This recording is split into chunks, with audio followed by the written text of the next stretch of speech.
Dear colleagues, the Central Hungarian Open Air Museum belongs to the third generation of open air museums. It was established in 1967 as a department of the Museum of Ethnography. Later in 1972 it became an independent institution and opened its first exhibition just in 1974. According to the original objective of the Skansen in Szentendre, it planned to represent the folk architecture, interior furnishings and way of life of Hungary with the help of original relocated buildings, edifices reconstructed as copies, and authentic interiors from the late 18th till the 20th centuries. The museum basically followed the model of the German Open Air Museum. Architectural elements were the most important, to which the presentation of interior furnishings and way of life was added with the help of truly detailed interiors. All museums, whatever they were founded in the late 19th century or in the post-World War II period, can be characterized by the intention of representing the 19th century traditional peasant way of the life. This presentation, based on the traditional ethnographic research, has started to veer away, and not just for the visitors. Adriaan de Jong, the famous curator of Dutch Open Air Museum, interprets this phenomenon's background with the highlighting three problems in connection with the operation of the Dutch Open Air Museum in the 1980s. The objects speak for themselves. However, objects on display did not have a connection to the visitors. More precisely, most of the visitors did not have knowledge about or relation to the exhibit object. The second, ethnography considers traditions as the remnants of the timeless, primitive culture. This attitude has changed since the 1970s, when the documentation of processes and changes started. Lack of relevance, that is the third. Topicality. Visitors were less and less interested in the presented past and more interested in the answers that can be given to the challenges of their own life. These three factors appeared in Hungary too, and in the 1990s, the search has started for a way out together with preparing the process of becoming a social museum presenting the cultural of everyday life from the architecturally based institution displaying way of life. Storytelling using oral history materials in the museums, lifelike and experimental exhibitions, living history concept, the representation of temporal transformations and expansion of researched and represented time periods have become tools for this, besides object-centeredness. In the 1990s, the museum launched a renewal processes in several directions, reflecting on not just professional, but social challenges and changes too. Its mission statement was transformed according to this intention. Concerning research, the analysis of different aspects of way of life has become more and more important. Besides the ethnographical research of classic peasantry, the society of market towns, the layer of craftsmen and the marginalized social groups have also got into the focus of study. Due to changed circumstances, not only the present-day territory of Hungary has belonged to the research area, Hungarians living outside the country's border, the Hungarians' language territory, and the Hungarians living in diasporas have also been taken into the research concept of the museum. However, the appearance of the ethnographical documentation of the recent past and has been one of the most significant changes of the focus in the institutional life. In the last decade, researching the recent past and the present has got into the limelight. Their examination provided the basic for many research projects. The necessity of the thematic expansion has appeared in the open air museology, meaning the mind for representing social groups, outside peasantry, craftsmen, servants, agricultural laborers, amphibious workmen, rural intelligentsia too. Concerning a permanent exhibition, in the northern Hungarian village, regional unit was the one which conscientiously undertook the representation on the second half of the 20th century. A good example for this servants' quarter was for living quarters evoke 4 different time periods. Here you see some example about the temporary exhibition the last few years in the museum is concerning to the 20th century. So the good example for this the servants' quarter was 4 living quarters evoke 4 different time periods. 1900, 1939, 1986, and 2003. In this periodization, the changes in the servants' lifestyle, the rebuilding of the house, and modernization played a decisive role. The exhibition spanned from the time of construction till the late finishing of modernization. Electricity was installed in the 1960s, while water only in 2003. And the open chimney was demolished just in the 1970s.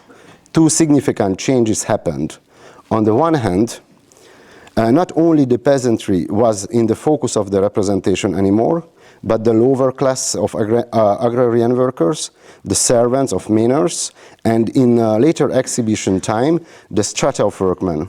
Another change occurred in a connection with the representation of the time periods, since the concept of presentation tackled in the present-day situation. One of the most important fields in the mid-range scientific concept of the Hungarian Open Air Museum is the documentation of the rural changes of the 20th century with basic research and building surveys, and with the help of the results completing the settlement concept of the 20th century's village exhibition. According to the original goals, in the research program, we involve students from several university departments. Besides, the junior researchers of the Hungarian Open Air Museum were also actively engaged in the project together with the senior professionals of the institution.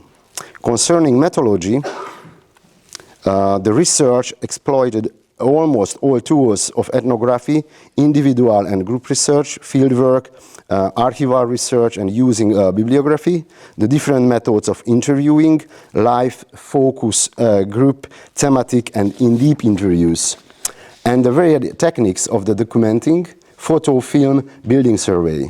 During the research, besides individual questionnaires, in the case of building surveys, we used a special uniform questionnaire for documenting the building and the craft too.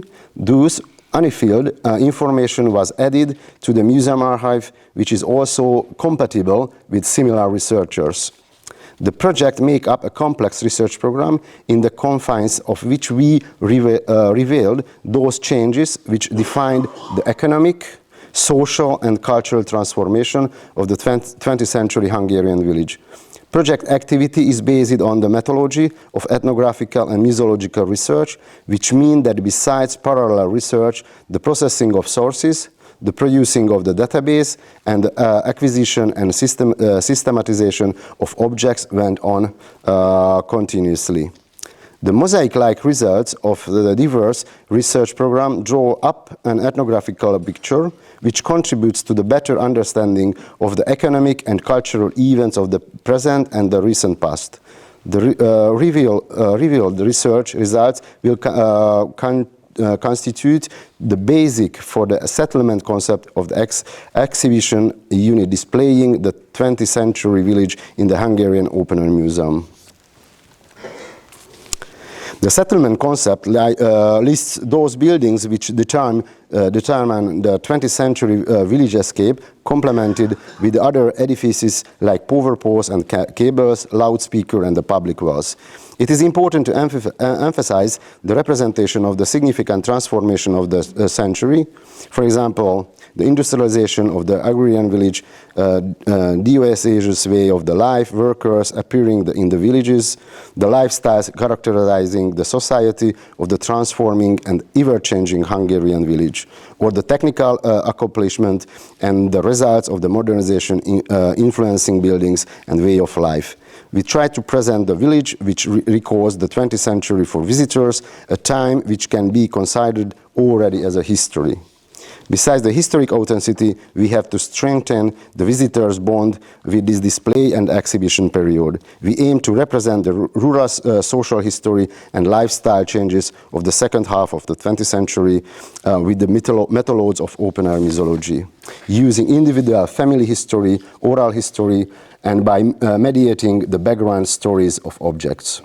In our research, we cooperated with the university departments, partner institutions, and the National Archives of Hungary too.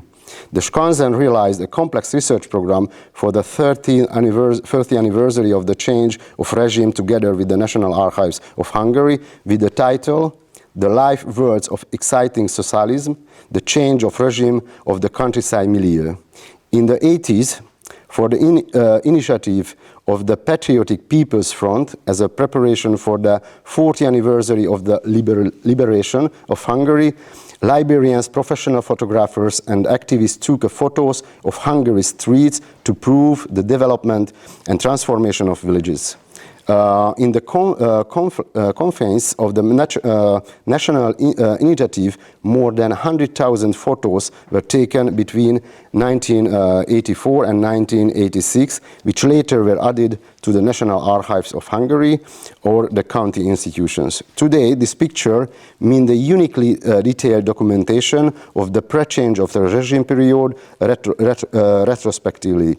By analyzing them and comparing the photos with the present-day conditions, we can get an insight into the transformation and development of the last three decades. The archival material safeguards photos from all areas of Hungary. Besides dwellings, cooperative centers, shops, water towers, and memorials also appear in the pictures. As the summary of the research result, the Skanzen organized a conference and exhibition in the National Archives of Hungary, organized further exhibitions for the representation of the county archives material.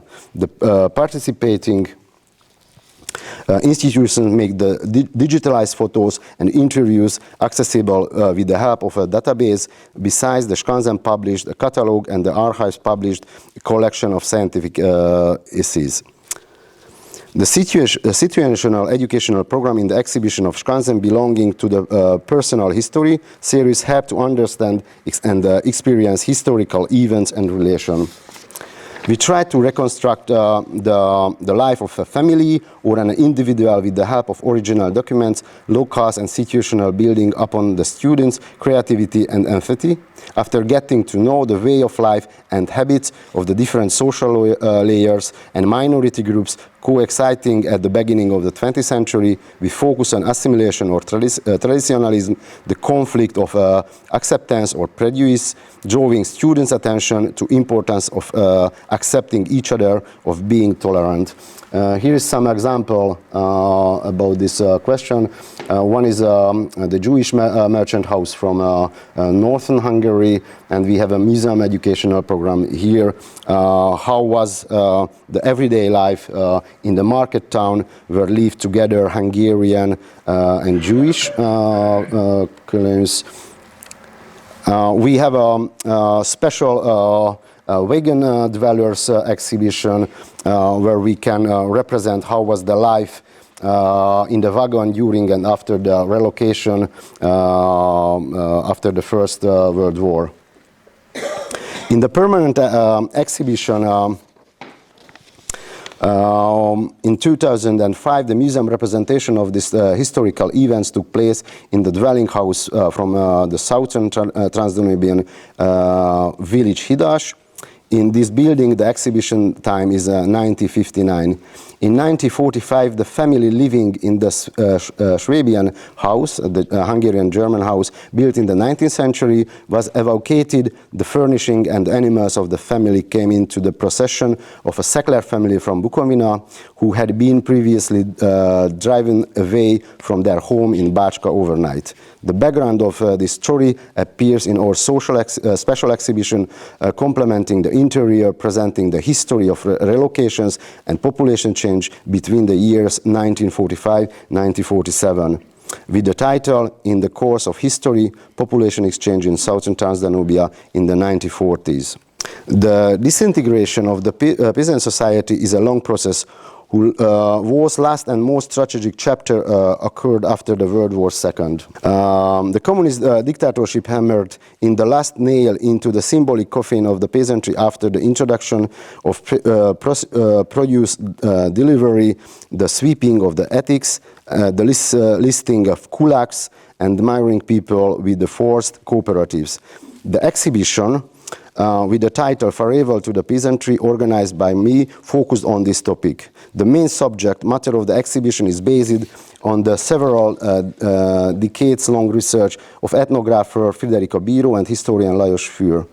The result of their scientific research can be acquainted from a book of 3 volumes. The historic easy drafts the history of the Hungarian peasantry. The interviews volume consists of original peasant narratives and confessions, while the third one, with the title Collection of Sources, gives an insight into the tragic era after 1945, lasting for 15 years through contemporary archival documents.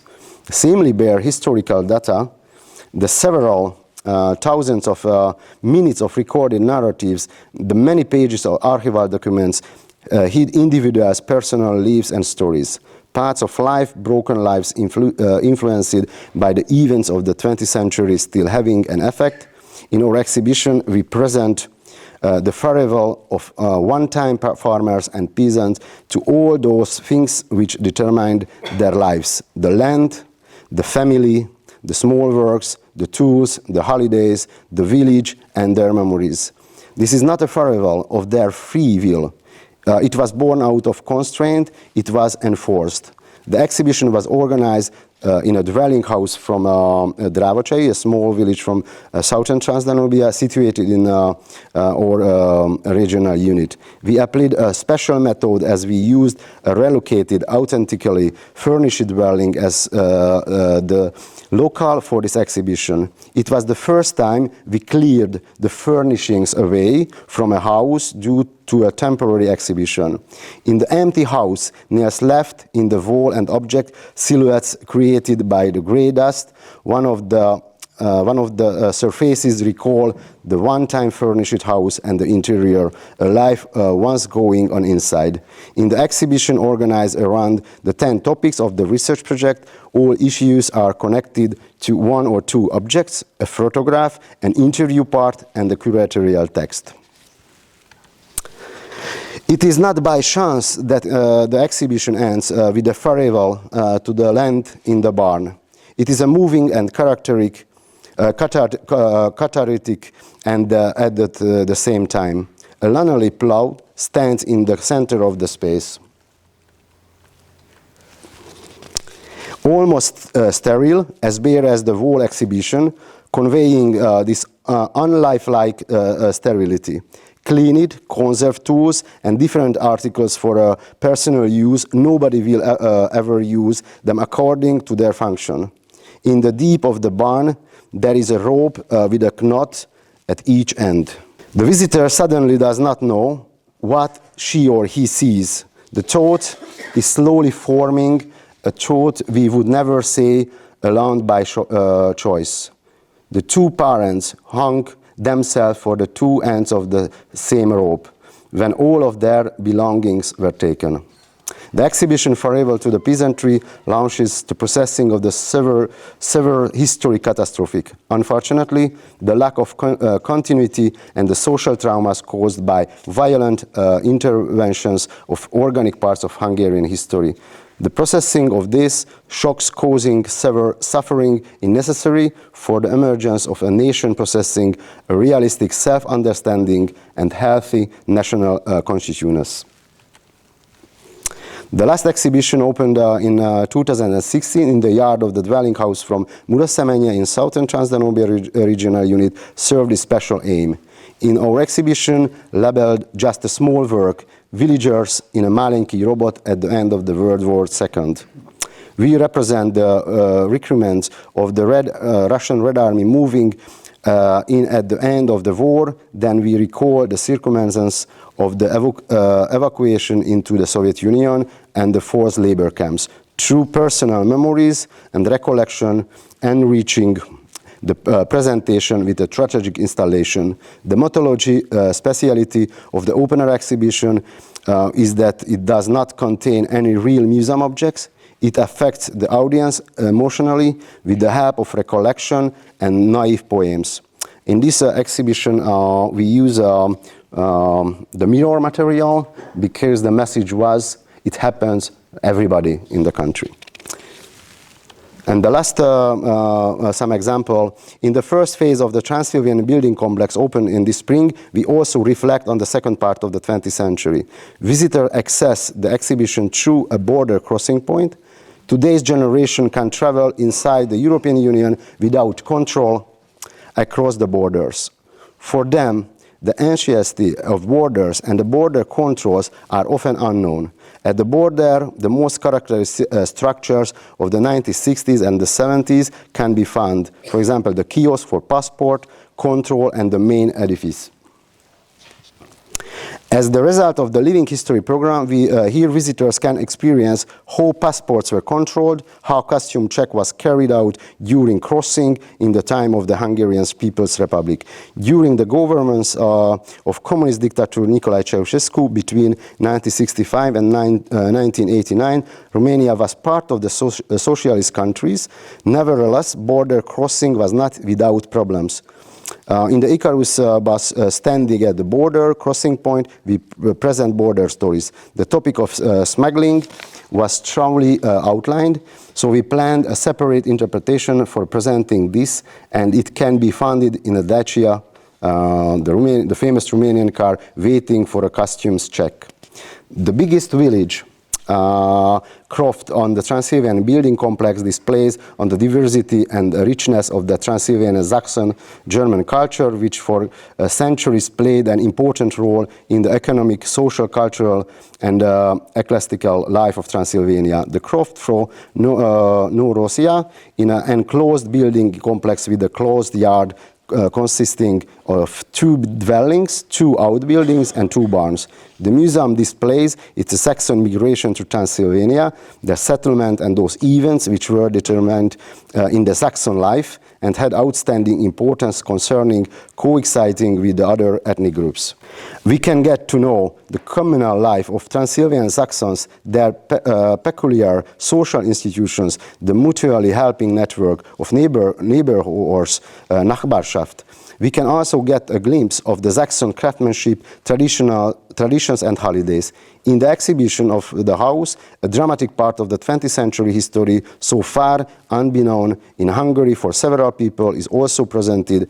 As a result of the Saxon communities also completely disappeared from the ethnic structure of Transylvania for the 1990s. The museum represents true life stories, documents, and objects, a process during which almost 250,000 Transylvanian Saxons left Romania for the Federal Republic of Germany between 1968 and 1989. The interviews presented in the House of Memories are about both the present-day life of Saxon, the question of Saxon identity, and the possibilities for expressing Saxon identity. Naturally, the question arises in each and every case. How can we integrate the community and make the previously passive observer a participant? What is needed to achieve this? In my opinion, a joint communication matrix is needed, linguistic, written, physical, with the help of which participants continue to have a dialogue, share their opinions, and can form into a community in the given exhibition, work, or research. And the last, interdisciplinarity has been our decades-long experience, as in the shaping of the Skansen architects also took part besides ethnographers. In the previous years, we worked together with the historians, sociologists, artists, IT professionals, designers in several projects. We tried to introduce participatory museology by involving a wider audience. Today, it has become evident that a museum cannot be an authoritarian institution, revealing its message from this position. We have to find the possibilities in which we provide options for interaction and observing. According to Nick Prior, In another word, the museum is not based on the curatorial authority of its collection, but finds a way suiting different reference frames of the audience, thus encouraging sudden interpretation of its collection. As a result, the museum is a radically syncretic institution, each with differing tendencies work together: aesthetic contemplation and entertainment, connoisseurship and consumption, individual delegation, and community service. Thank you for your attention. Yes, it was the same topic as in Ukraine, also Hungarian minority in Užhorod or Užhorod region. Do you have some plans or thoughts to document, say, life now in wartime? At the moment, it's not easy to go and take a research there, but in our concept, the nowadays border around the Hungary is a political border. And it means sometimes it's not a cultural border, because the Hungarians who live both parts of the border has the same culture.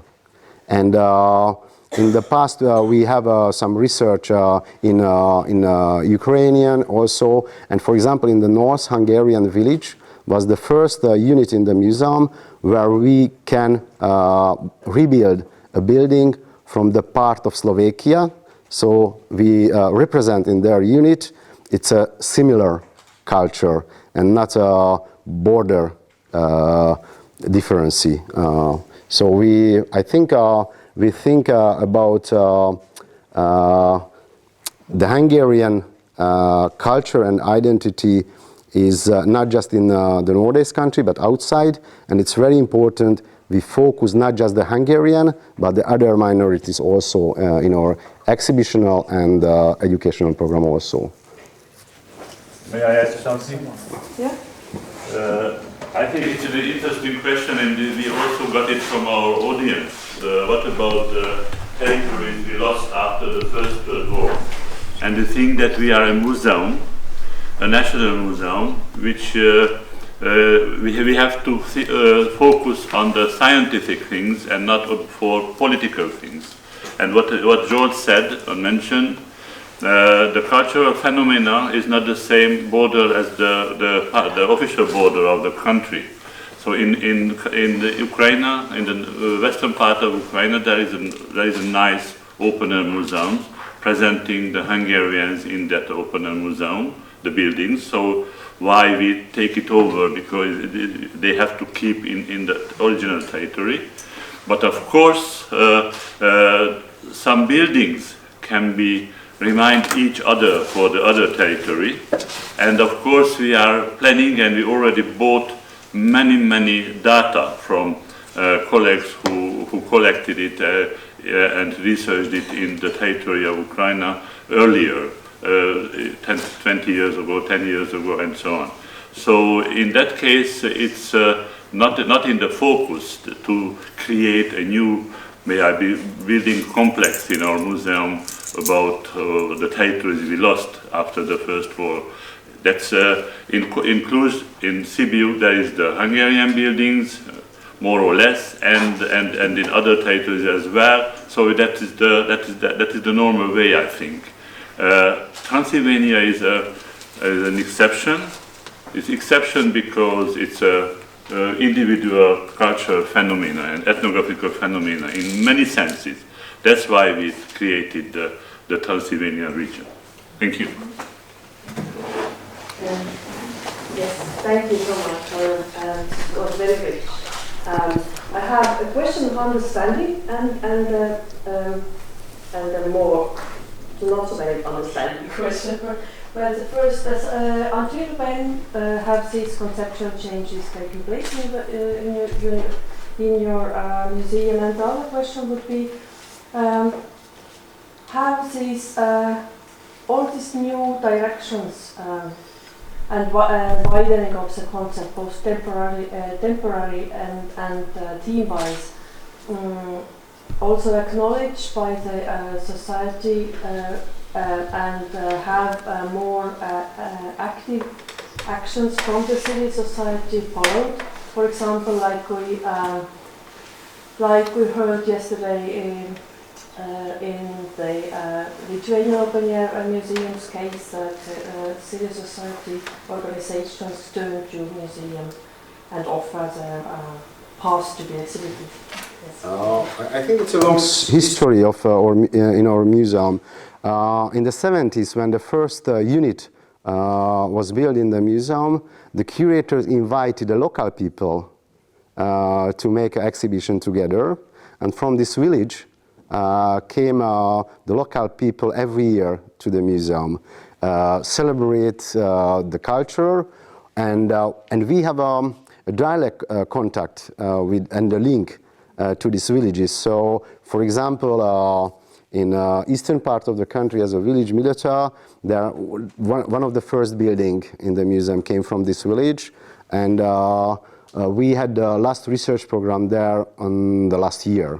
So we have a very lively network, and on the last sites you see our program, how we can give back the documentation from the museum archive to the villages, and it means that time the museum's curator and researcher make a new research in the villages. So not just we go to the village and present what is in our collection, but we collect new stories, new interviews, mostly about the end of the 20th century, because on the original research was not focused to the nowadays or the present days. So that is the other things.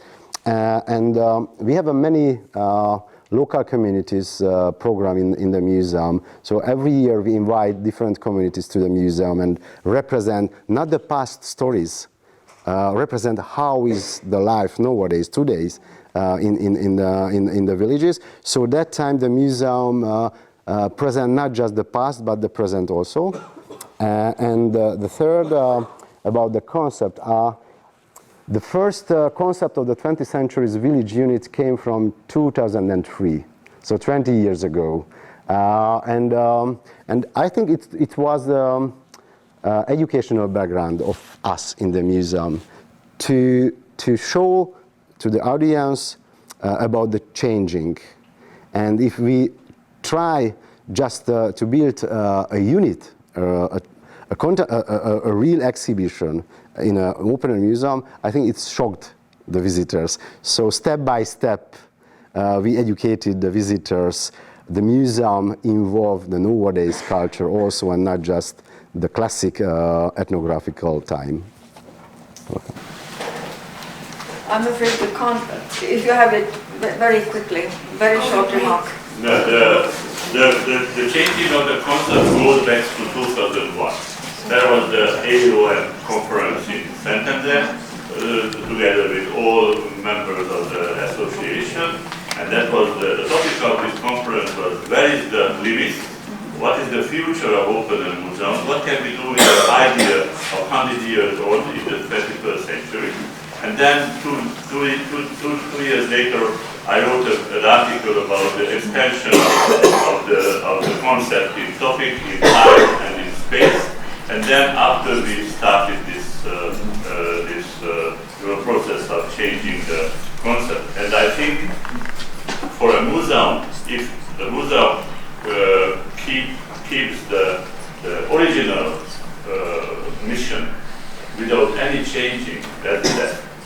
So we have to revise the concept every 5 years, every 10 years, and go further for the need of the society, for the need of the science, the need of the new challenges coming from all over the world. And that's very important. And that's why we did this, we have done this changing step by step. And what is very important that the acceptance from the society was far better than we had expected before. Okay. Thank you, Miklos, and thank you, Zsolt. I'm afraid that we can, maybe if you have more ideas to share, we can do it afterwards when summing up maybe. But now, thank you, Zsolt. Thank you.